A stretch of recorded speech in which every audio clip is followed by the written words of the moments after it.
안녕하세요. 최은전입니다.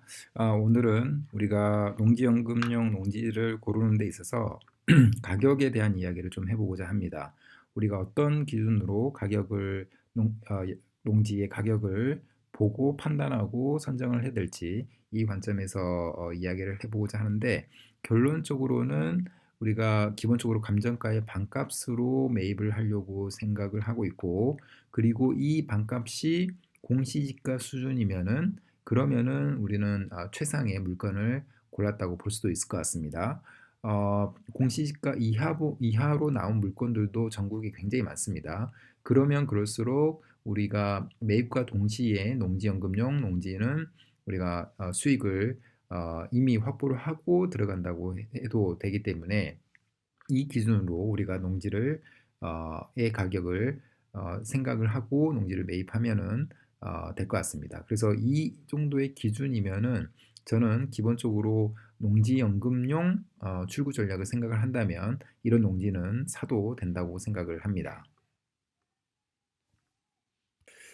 지난번에 농지연금용 농지 찾는 방법에 대해서 제가 전적으로 요약을 해드렸고, 우선은 경매 사이트에 접속을 해서 농지를 검색을 하고, 경매 사이트 정보로부터 대략적인 내용, 예를 들면 권리사항이라든가 경매 종류라든가 입찰 일정, 그 다음에 토지에 대한 주요한 내용에 대해서 체크를 합니다. 그리고 이제 구체적으로 이 디스코라는 앱을 통해서 저는 토지의 위치, 주변 상황뿐만이 아니라 토지의 소유자 관계, 그 다음에 도로에 대한 문제, 토지 이용 계획의 문제, 그 다음에 공시 가격 등등을 굉장히 많은 부분을 확인을 하고, 이 디스코 앱이 장점이 뭐냐면, 내가 보고 있는 이 농지 주변의 농지들의 이런 토지 정보들도 단 한 번의 클릭으로 쉽게 쉽게 알 수 있기 때문에, 이 물건이, 내가 찾고자 하는 물건이 내가 원하는 물건인지 아니면은 그냥 넘겨야 되는 물건인지를 쉽게 판단할 수 있는 장점이 있는 겁니다. 그리고 이 토지 이용 사이트에서 토지 이용 계획과 도시 계획을 확인합니다. 그래서 보통은 농지연금용 농지는 이런 토지 이용 계획에서 저촉되는 일은 사실은 많지는 않긴 하는데, 그래도 이 법률적인 내용이고, 그 다음에 도시가 어떻게 도로가 확장이 되고 지구 단위 계획이 수립이 되어 가는지 이런 부분을 알 수 있다면, 그런 계획이 있는 토지들이 앞으로 가격이 우상향할 수 있는 그런 가능성이 훨씬 커지기 때문에 이런 부분도 확인을 좀 해야 되고요. 그 다음에 저는 이 땅이야라는 사이트에서 최근의 실거래가 정보 등을 확인을 합니다. 그래서 내가 보고 있는 이 경매 사이트에서 나온 법원 감정가가 적절한지 이런 부분들을 체크를 하고, 주변에 실거래가를 확인하면서 그 감정가 수준의 적절성, 그 다음에 공시지가 이런 부분들을 어느 정도 쉽게 쉽게 판단을 할 수 있기 때문에 이 사이트를 많이 활용을 하고요. 그 이후에는 이제 그 감정평가서도 확인을 하고, 그 다음에 인근 부동산 세고 정도 전화해서 실거래가라든가 실수요 등도 확인을 합니다. 물론 농지연금용 농지 같은 경우에는 이렇게 부동산의 정도까지 확인을 할 필요는 없다고 저는 기본적으로 생각을 합니다.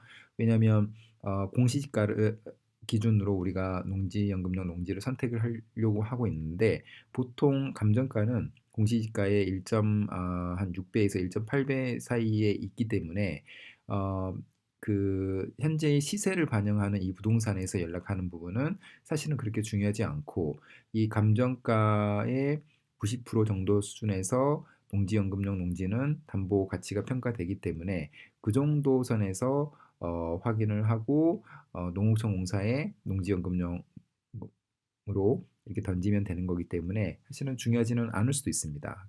그러나 우리가 어, 첫 스타트는 농지연금용 농지로 시작을 했지만, 이 농지의 가치가 굉장히 중요해지는 시기가 올 수 있다면 부동산을 통해서 일반 매매로 높은 가격에 팔면 그 역시도 굉장히 좋은 투자가 되기 때문에 이런 부분도 확인을 할 필요는 있다고 생각이 들고요. 그리고 토지 자체에 대해서 문의사항이 있으면 지자체 담당자하고 통화를 해서 문제를 해결을 하면 됩니다.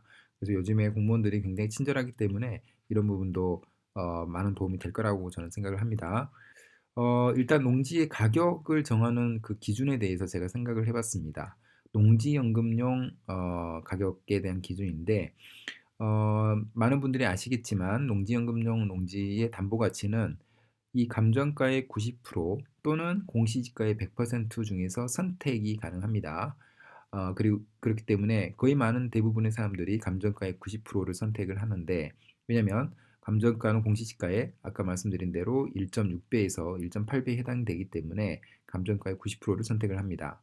그리고 농업진흥구역의 농지 같은 경우, 그러니까 반듯반듯하게 생긴 이런 농지 같은 경우에는 경영 이양형을 선택을 할 수가 있고 이때 감정가의 100%로 선택이 가능한 이런 장점도 있기 때문에 이 농업진흥구역에 있는 농지도 눈여겨보면 좋을 것 같습니다. 그리고 우리는 이 농지연금용 농지를 선택을 할 때 공시지가 기준으로 일단은 접근을 하는 게 안정적이고 나중에 수익을 더 크게 볼 수 있는 장점이 있다고 생각을 합니다.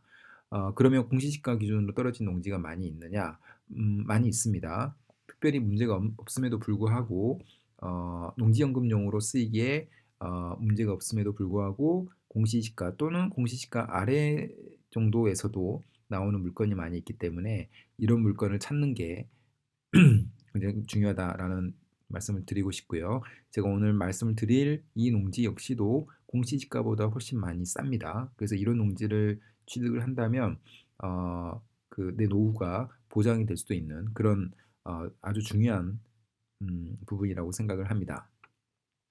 그 다음에 법원 감정가는 10% 정도 정상적인 감정가 10% 정도보다는 과대평가되어 있을 가능성이 큽니다. 그래서 법원 감정가를 100% 믿기보다는 오히려 공시지가를 확인한 다음에 공시지가의 1.6배에서 1.8배 이 부분을 역으로 감정가를 추정해 가는 식이 중요할 것 같고 정확한 감정가를 알고 싶다. 그렇다면은 이 농지를 그 은행에 그 탁상 감정을 하면서 의뢰를 해서 감정가를 받아보는 게 오히려 더 적절하지 않을까 하는 생각이 듭니다.